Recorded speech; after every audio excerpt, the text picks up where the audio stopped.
Josep Ochoa Monzó, profesor titular de Derecho Administrativo en la Universidad de Alicante y en estos momentos es director general en la Generalitat Valenciana. Me comentaba antes de entrar que está trabajando las cuestiones de transparencia, un poco vinculándolas también con la contratación. Es una persona que ha trabajado en profundidad cuestiones, por ejemplo, que tienen que ver con la gestión de los servicios públicos. Hace cosa de un año estuvimos aquí en unas jornadas y tuvimos ocasión de escucharle con relación a la gestión de los servicios públicos, en aquel caso de los servicios sanitarios. Sin más, doy la palabra a Pep Ochoa para que nos comente las cuestiones relativas a la contratación, en concreto las cláusulas laborales en la contratación pública. Cuando quieras. Bien. Gracias, Íñigo. En primer lugar, quería agradecer a la profesora Alba Nogueira que me haya invitado una vez más a venir a Santiago. Es una excusa perfecta, sobre todo cuando hace buen tiempo. Y sobre todo también felicitarla por la oportunidad que como investigadora principal del Grupo Armela ha demostrado siempre por estar al día en temas, no voy a decir de moda, sí de actualidad, como es justamente toda la cuestión de la contratación pública desde la perspectiva de cómo puede ser una política pública para hacer política y sobre todo para tener una determinada influencia estratégica en la sociedad y, como nos gusta decir en la Comunidad Valenciana, hacer políticas que afecten a las personas y que puedan tener justamente estos efectos positivos.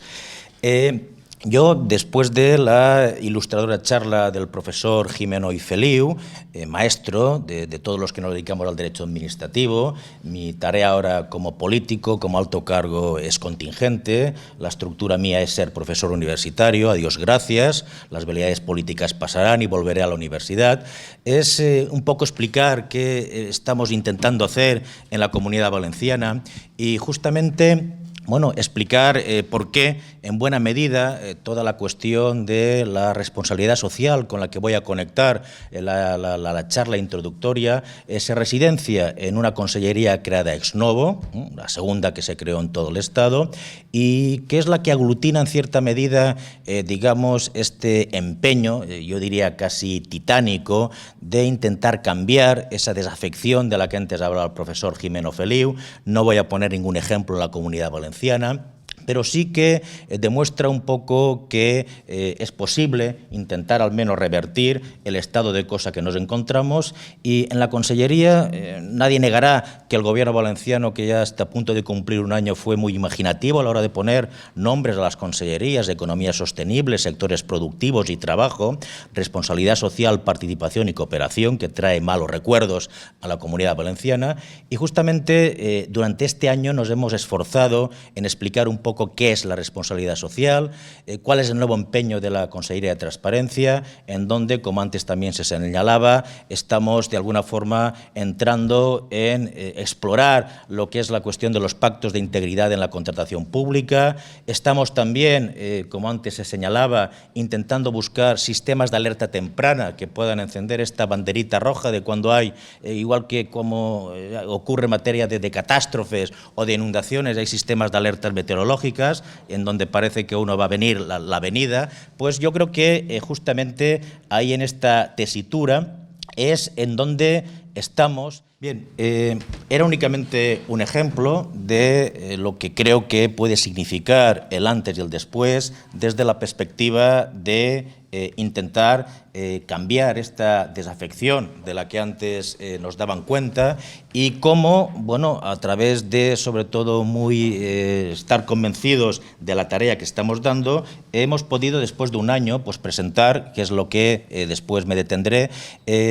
los criterios que desde nuestro punto de vista, y aun tomando con escepticismo lo que pueda significar el elaborar una guía de cláusulas prácticas para que puedan ser aplicables en la contratación pública, y sobre todo también como manera o como forma de interiorizar al sí del Gobierno valenciano lo que ha sido un poco el fundamento de la creación en buena parte de la Consellería de Transparencia, que tiene en su rótulo justamente la denominación de lo que es la responsabilidad social. Bien, aquí nosotros lo que hemos intentado hacer, y luego al final de la exposición comentaré el segundo de los proyectos normativos, creo que importantes para dar un poco el empuje,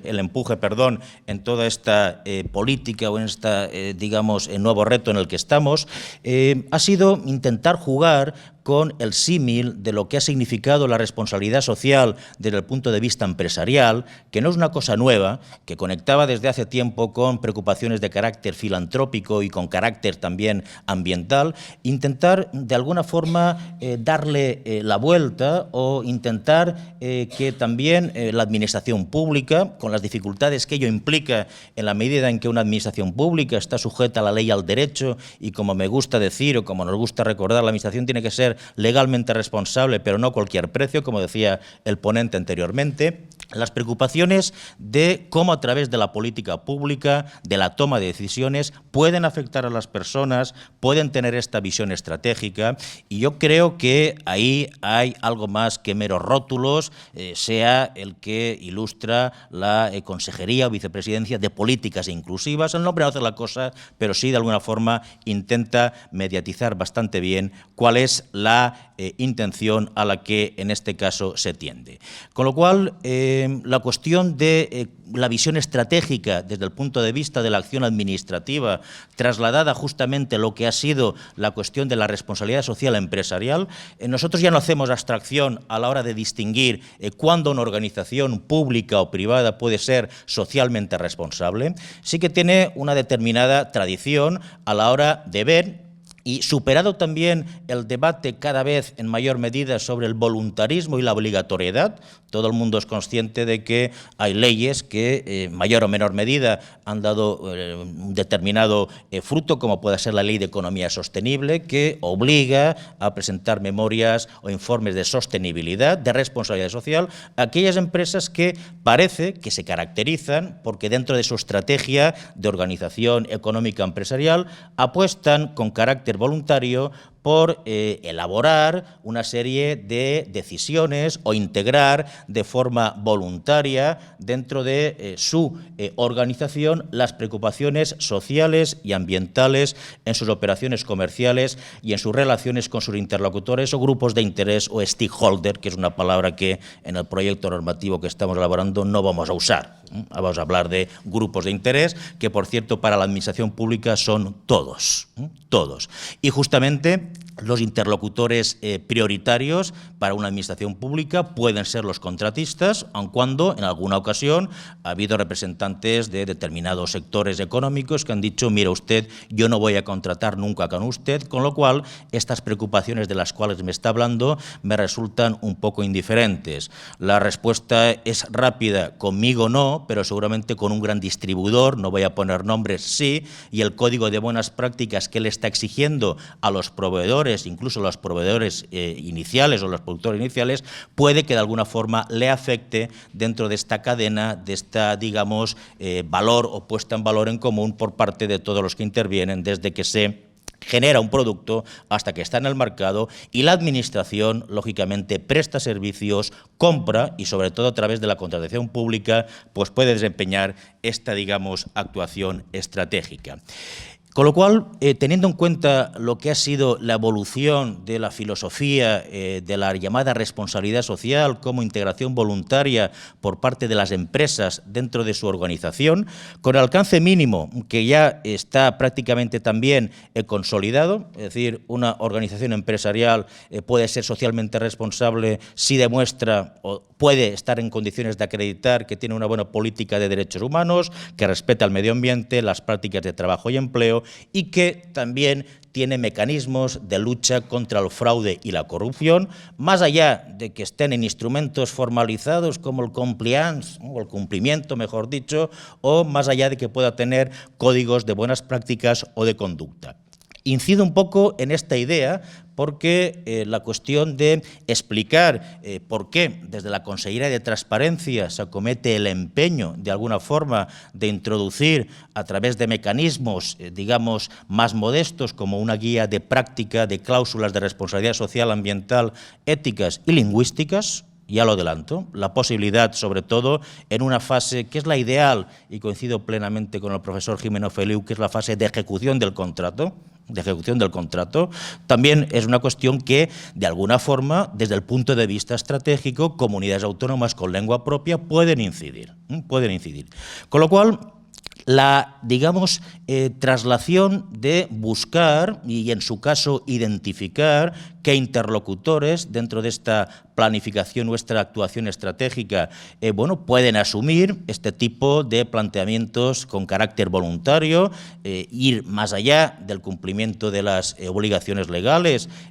fomentar o estar en condiciones de acreditar que tienen buenas prácticas para, y aquí el derecho ambiental, por descontado, hace años que ya camina con una cierta ventaja, la cuestión de las políticas o las prácticas de transparencia y la propia de la participación dentro de la empresa y, sobre todo, por lo que antes también comentaba el anterior ponente, ojo con el tejido productivo o con el sector productivo que tenemos, que es justamente el de las pequeñas y medianas empresas, micropymes, en el caso del País Valenciano, en donde el 49% prácticamente está en manos de trabajadores o organizaciones con la definición que ya está en la normativa comunitaria. Pues bien, desde esta perspectiva, cuando se instituyó la Consellería de Transparencia, Responsabilidad Social y todas las consellerías, incluso con los nombres e incluso, digamos, en algunos casos con las personas que podían hacerse frente a los cargos de responsabilidad política, salieron de fruto de un pacto, del pacto del Botànic, entre el PSOE, Compromís y desde fuera con el apoyo de Podemos. Y bueno, yo, ahora que no me oye nadie, también creo que se puede decir que este año ha servido para hacerse uno un poco mayor, para experimentar justamente lo que es, y para comprobar de forma, digamos, a veces, no voy a decir trágica, pero que clamaba un poco a las virtudes de la paciencia en todos los sentidos, lo indolente que es la administración, lo que cuesta elaborar las cosas, unido a una, digamos, clase, una, digamos, representantes políticos, en las Cortes me refiero, que también están haciendo una tarea que a veces, de alguna forma, no ha buscado todavía y no lo ha encontrado, creo yo, el equilibrio entre la relación de poderes entre el Ejecutivo y, en este caso, el Poder Legislativo, y no voy a poner aquí ningún ejemplo. La Consellería, por tanto, yo creo que en este año ha buscado un poco la complicidad, y sobre todo en materia contractual. Sería de ingenuos no buscar el apoyo de la Consejería de Hacienda, que tiene el Autoritas. Nosotros podemos tener el Imperium, de alguna forma las funciones, de carácter transversal, porque todas las cuestiones de responsabilidad social, de cláusulas sociales, ambientales, la primera siempre ha ido ligado más a los departamentos de economía, de trabajo y de empleo.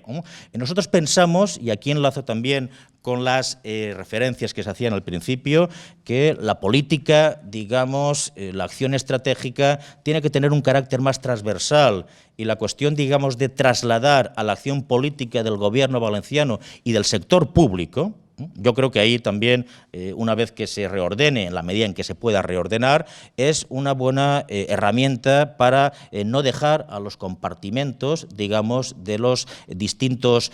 consejerías o órganos con responsabilidad política de gobierno que se centren en políticas inclusivas únicamente en buscar cláusulas de contenido social para personas en riesgo de exclusión o que fomenten la diversidad funcional. En medio ambiente ya se había hecho políticas de acción social o de responsabilidad social en cuestiones ambientales, en sanidad también, pero cuando se llega un momento en el que, y es lo que pensaba comentar después, se convoca a todos los responsables de los departamentos de la Generalitat y se empieza a crear un grupo técnico de trabajo, es cuando en sanidad realidad se demuestra que hay unas preocupaciones en materia contractual que no se les había, no se habían detenido en este caso a verlas. Resulta que en determinados contratos, como pueda ser de suministros o de vending, es más fácil el apostar por productos de comercio justo o de comercio ético, y no se les había ocurrido tampoco, y sobre todo la cuestión en la que estamos haciendo un especial énfasis con determinada cautela, que es la cuestión de los contratos reservados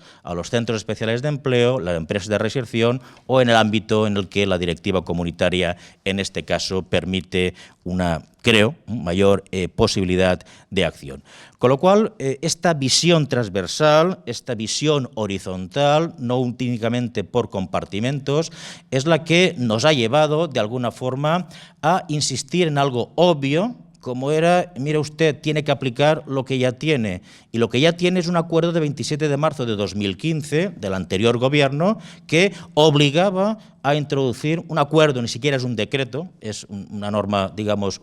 en un valor normativo un poco menor, criterios de carácter social, ambiental y ético en la contratación pública y en las subvenciones y ayudas. En materia de subvenciones y ayudas también tengo que hacer una especie de lamento. Heredamos una ley de subvenciones nefasta, muy complicada, que obliga a tramitar las bases generales de subvenciones como norma de carácter general. 8 o 9 meses no lo quita nadie. En mi caso, en mi dirección general, estarán las bases particulares en septiembre para gastarlas septiembre y octubre. Y a lo mejor en octubre hay un acuerdo de la dirección general competente diciendo no puede usted gastarse más o justifíqueme a 15 de noviembre, lo cual, bueno, si hubiese una forma de entender las relaciones poder ejecutivo, poder legislativo, se podría hacer de forma más diligente, pero como los decretos leyes, y miraré el que antes nos comentaban, también están bajo sospecha, igual que los contratos menores, que es otro de los lamentos que estamos sufriendo. Todo tiene que estar previsto, planificado, ir a donde tiene que irse. No en vano, bueno, pues se ha podido de alguna forma intentar avanzar y tener una serie de instrumentos. Conectaba esto con la única norma que había en la Comunidad Valenciana, que es un acuerdo del Consell de 27 de marzo de 2015, que obligaba que a 31 de enero del 2016 se hiciese un chequeo, que debe estar en el portal de transparencia, de cuál eran el número de contratos que en la Comunidad Valenciana, en la Administración y en su sector público, habían salido con cláusulas sociales, ambientales y de otro tipo. La respuesta a la contestación formalizada, más allá de administración electrónica, con papel, para que quede constancia, literal, es decir, ¿pero ese acuerdo existe? Yo creo que la inercia o, en este caso, la falta, digamos, de poner un especial empeño en algo que puede sonar novedoso y que demuestra también un poco lo que puede ser una cierta inercia de determinados empleados públicos, Dios me libre de demonizar a nadie, pero sí de intentar, bueno, pues ser relativamente, seguir en el empeño en el que estábamos y, en cualquier caso, no, bueno, pues jugar con las posibilidades, no voy a entrar porque se ha explicado mucho mejor de lo que puedo hacerlo yo, de lo que puedan ser las distintas evoluciones, que creo que aquí no ha habido ninguna, en materia de contratación pública socialmente responsable. Luego lo pondré, pero no voy a poner mucho porque sería una falta de respeto a los ciudadanos, a la ciudadanía de la Comunidad Valenciana, porque de aquí 2 días presentamos un proyecto, un borrador de anteproyecto de ley, porque ahora, como somos también la Consellería de Participación, nos creemos la participación, pero hay que ser lo más participativo posibles, ¿no? Y me parecería una falta de respeto a la ciudadanía valenciana explicar un proyecto normativo que se presentará de aquí 2 días, pero que juega con una cuestión en la que yo ya me voy a preocupar más de lo que ya estaba cuando hacía bueno, este borrador de anteproyecto, que es justamente el estado de incorporación de la normativa estatal básica y los efectos directos de algunos preceptos de la directiva, pero en fin, no voy a entrar aquí porque yo creo que ha quedado bastante bien explicado y sería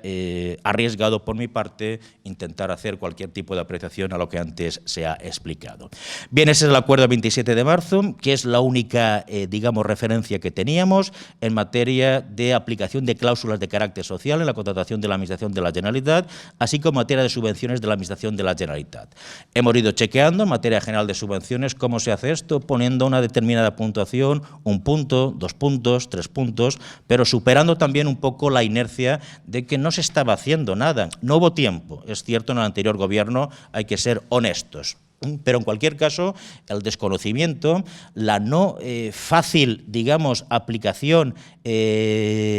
por la simple inercia de lo que es la propia contratación pública, ha hecho que nos viéramos en la necesidad no únicamente de difundir la implantación de este tipo de aspectos de responsabilidad social, sino el fomento de la aplicación de estas mismas cláusulas en lo que es los procedimientos de contratación pública. Bien, en este sentido, está ya a punto, lo de a punto cada uno que se lo tome como pueda, está en manos del informe preceptivo de la abogacía. Yo me sorprendo de cómo se hacían las cosas antes en la Comunidad Valenciana, se hacían mal. Pero bueno, los filtros que ahora tenemos que pasar con informes de abogacía, intervención general, intervención delegada, prohibición de líneas nominativas, etcétera, bueno, algunos de los que hacían este tipo de prácticas ya sabemos dónde están y otros es posible que acaben en el mismo lugar o en alguno parecido. Pero bueno, empezamos un poco la casa de forma, digamos,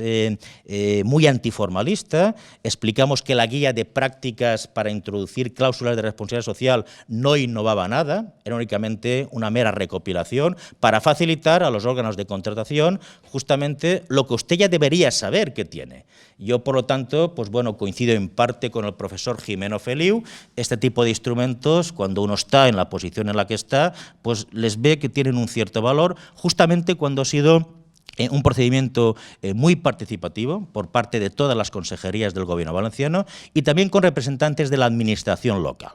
Tuvimos claro que si secretarios e interventores, todo y que la guía está pensada para el Gobierno valenciano y su sector público, la Autoritas y el Imperium, en este caso junto del COSITAL, del Consejo, del Colegio de Secretarios e Interventores, difícilmente vencería inercias y en algunos casos mitos como el del 50 puntos en el precio y tener que explicar que la oferta mejor desde el punto de vista económico no es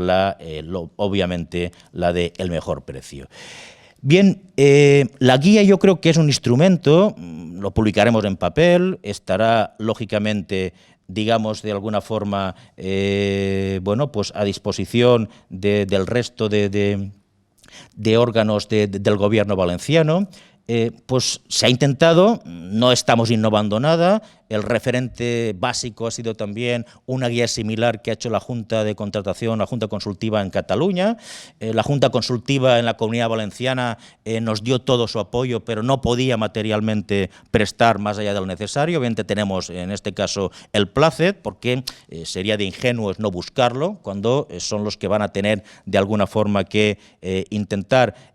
bueno, también lidiar con la cuestión de cómo se van introduciendo este tipo de cláusulas. Y yo creo que ha salido un documento, bueno, pues te tengo que felicitar al personal de mi dirección general, que ha estado empeñado justamente durante mucho tiempo en ir mirando los distintos pasos de la contratación administrativa, el proceso de selección, la fase de adjudicación, en la que también somos bastante, digamos, cuidadosos, todo y que, de alguna forma, lo que se ha intentado es ir recogiendo algunos criterios que ya existen de preferencia, ejemplos reales en la Comunidad Valenciana y en otros, pero, bueno, esto es que va... Y incidir en el paso, por decirlo de alguna forma, dentro del procedimiento de contratación pública, en donde de alguna forma se puede ser, digamos, más arriesgado, que es en toda la fase de ejecución del contrato. En la fase de ejecución del contrato. Desde el punto de vista de lo que aportan las cláusulas, hay ejemplos, a ver si llegamos a alguno, aquí desde aquí, que están sacados de normativas bueno, se hace una pequeña explicación de qué es lo de la solvencia técnica, se intenta facilitar al órgano de contratación justamente las posibles cláusulas, en este caso como prohibición de contratar. Es decir, lo que hemos intentado buscar es que nadie nos puede decir, mire usted, es que esto me cuesta mucho, es muy complicado, no sé dónde está, aquí lo tiene. Y si no, le decimos, pues pilla usted un copia y pega del Ayuntamiento de Avilés, que es paradigmático, o el de Castellón, o si queréis, del Foro de la Contratación Pública Responsable, el Foro con R, que también tiene pliegos de cláusulas para cada tipo contractual y que pueden servir. Con lo cual ha sido una herramienta que, de alguna forma, debe de facilitar, cuando esté aprobada por acuerdo del Consell, que, como he dicho antes, espero que sea en breve, en la que se han ido buscando, dentro de esta indefinición en la que todavía estamos, de efecto directo de la directiva, no existe legislación básica, yo, legislador de desarrollo, puedo regular en tanto en cuanto usted no lo haga. Insisto, facilitar,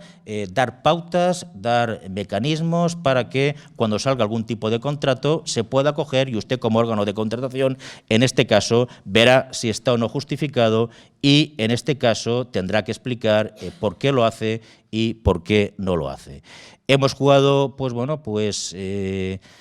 con los criterios de adjudicación, pliego de condiciones, en este caso del Ayuntamiento de Alcoy, de otros, en los que se ha intentado, en este caso, precisar, incluso para que pueda ser aplicable con carácter general, con la voluntad, repito también, de que pueda servir para no aportar ningún tipo de excusas, si es que habría que aportarlas, en este caso para jugar con esta planificación estratégica y jugar también con la posibilidad de que a través de las políticas públicas se pueda incidir en lo que es marcar una determinada forma de entender y de hacer la política. No nos hemos centrado únicamente en las cláusulas sociales, ambientales e incluso también en algunos casos, con algún guiño al comercio justo, al comercio ético, pues yo no sé, los gorros de la Guardia Civil, pues en este caso lo habrán producido chinos en condiciones, digamos, a la China, pero lógicamente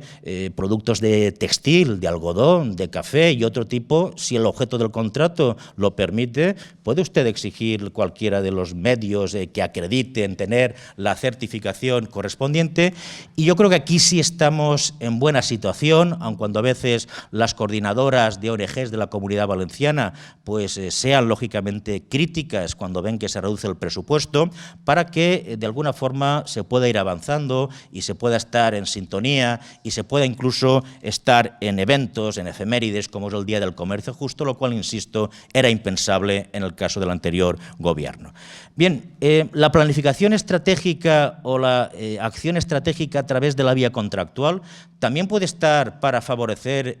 políticas de carácter cultural o de carácter lingüístico,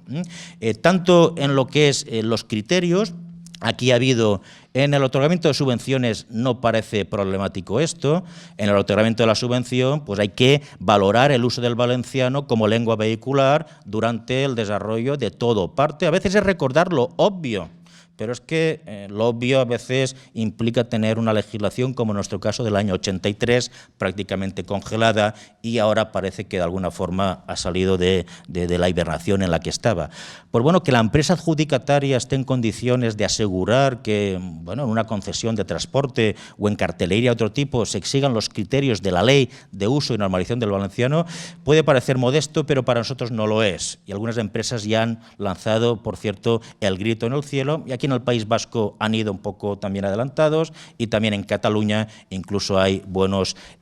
ponentes y buenas